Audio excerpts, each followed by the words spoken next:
My name is Mary Nolan, and I'm the Connections Program Manager at New Hampshire Humanities. Connections is our adult literacy and skills program. If you'd like to learn more about the Connections program, click the link in the description below. I'm not sure about all of you, but with this nicer weather, I've been walking a lot more. And unfortunately on those walks, I've seen a lot of trash along the side of the road. Plastic bags, bottles, cans, you name it, it's there. It can be really disheartening. So I thought, with the 50th anniversary of Earth Day approaching, it would be fitting to find an uplifting story.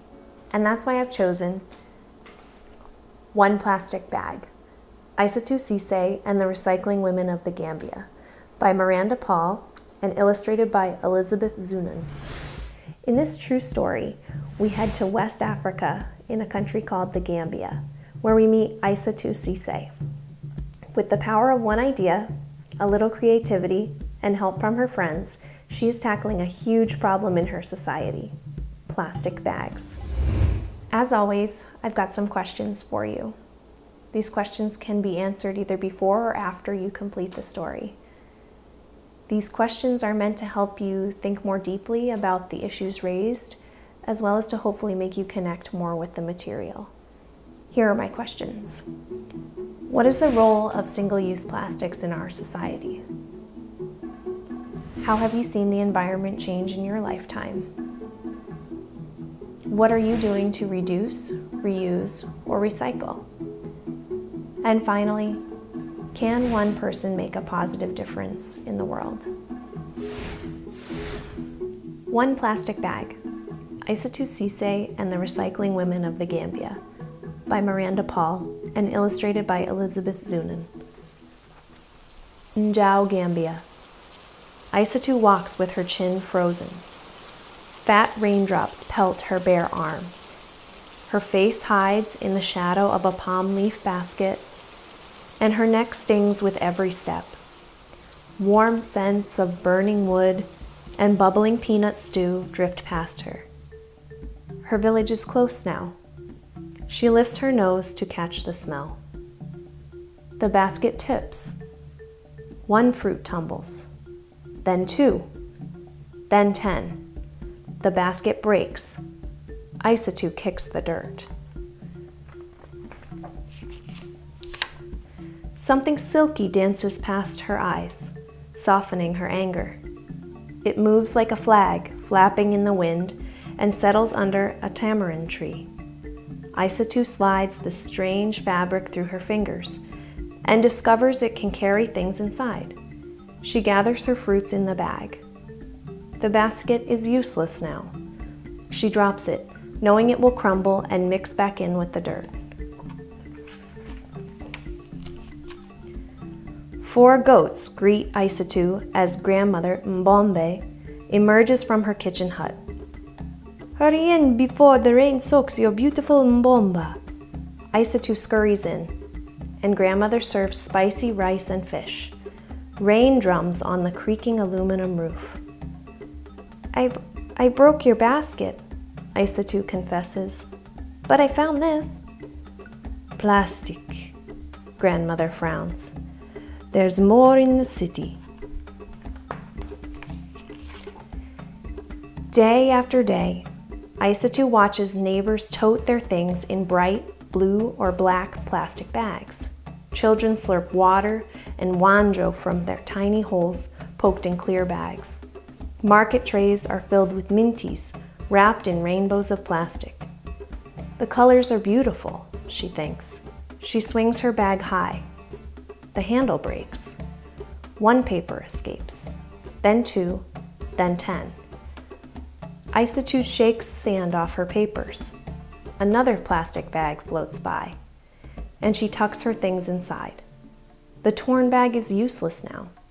She drops it in the dirt, as everyone does. There's nowhere else to put it.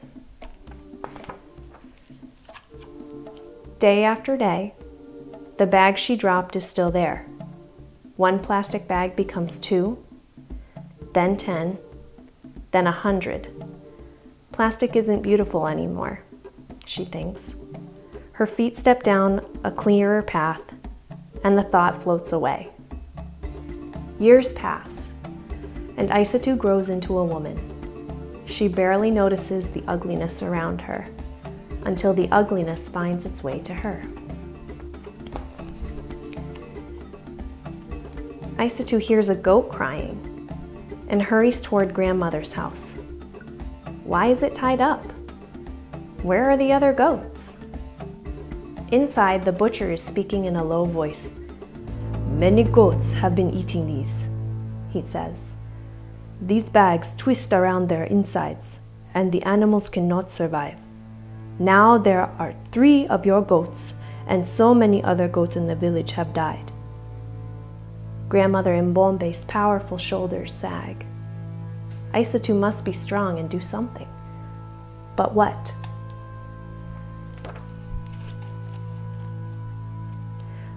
Isatou's feet lead her to the old, ugly road.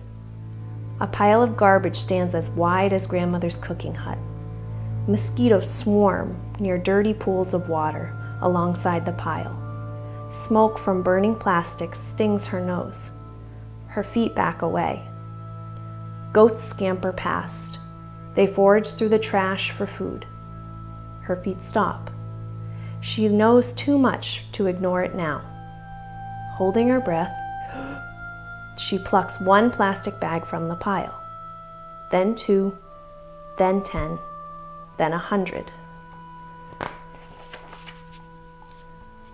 "What can we do?" Isatou asks her friends. "Let's wash them," says Fatim, pulling out Oma soap. Maram grabs a bucket, and Incha fetches water from the well. Peggy finds clothespins, and they clip the wash bags on the line. As the bags dry, Isatou watches her sister crochet.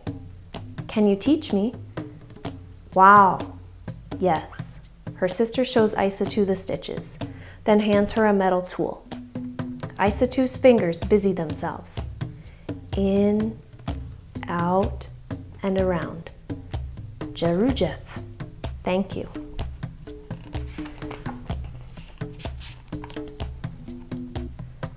Isatou finds a broomstick and carves her own tool from its wood. "What's that for?" Fatim asks. Isatou pauses. She and Peggy have an idea. But will their friends think it's crazy? Will the idea even work? Nervously, she explains the plan. 1 friend agrees to help, then 2, then 5. The women cut bags into strips and roll them into spools of plastic thread.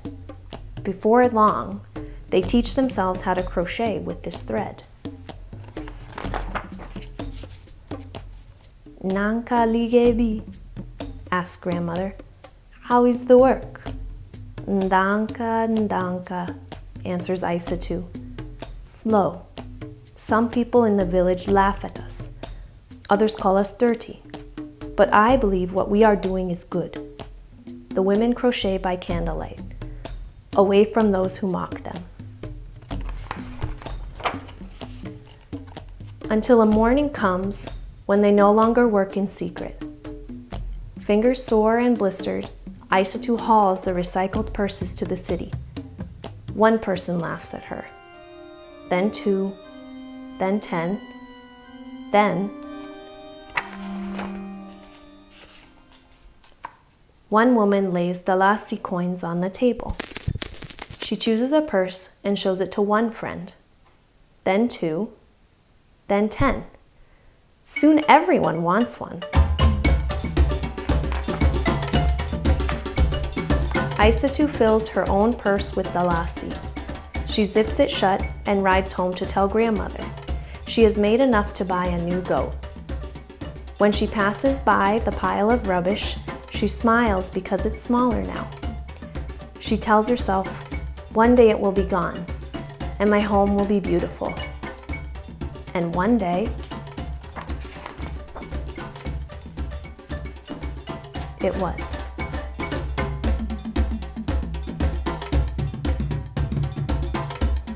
Isatou reminds me of the quote from the American anthropologist Margaret Mead.